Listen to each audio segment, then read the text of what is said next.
பரவிட்டு இருக்கு. திரு மு.க. ஸ்டாலின் அவர்கள் ஜெர்மனி போனார் இல்லையா? அங்க போயிட்டு புறாவுக்கு பொறி போட்டுட்டு இருக்காரு.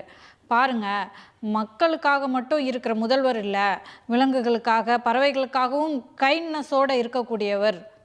ஏம்மா நான் ஏதோ முதலீடுகளை ஈர்க்கிறதுக்கு போகிறேன்னா புறாவுக்கு பொறி போடுறதுக்காக நம்ம துட்டை செலவு பண்ணிட்டு இவ்வளோ ரூபா செலவு பண்ணிவிட்டு கூட ஒரு 10-12 பேர் வரை கூட்டிக்கிட்டு அங்கே போயிருக்கிறாரு.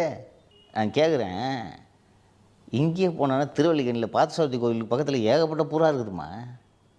சுற்றி சுற்றி இருக்குது. அப்பார்ட்மெண்ட்லாம் நிறைய புறா இருக்காதுப்பா. சுண்டல் நல்லா ஊற வச்சு போட்டிங்கன்னா அது பாட்டுக்கு தின்னுட்டு போகுது. இது ஏன் நீங்கள் அப்போ உங்களுக்கு தமிழ் புறாக்களின் மீது உங்களுக்கு அக்கறை இல்லை, ஜெர்மன் புறாக்களுக்கு தான் நீங்கள் தீனி போடுவீர்களா? இது புறாவுக்கு தீனி போடுறதுக்கு தான் அங்கே போனீங்களா? நீங்கள் நல்லா கவனித்து பார்த்தீங்கன்னா போய் 2 நாளாவதா இது வரைக்கும் ஒரு முதலீட்டாளர் சந்திப்பு நடந்துச்சாப்பா? நேற்று முதல்வரே சில புகைப்படங்களை வெளியிட்டிருக்கிறார். இந்த நம்ம அப்பார்ட்மெண்ட்டில்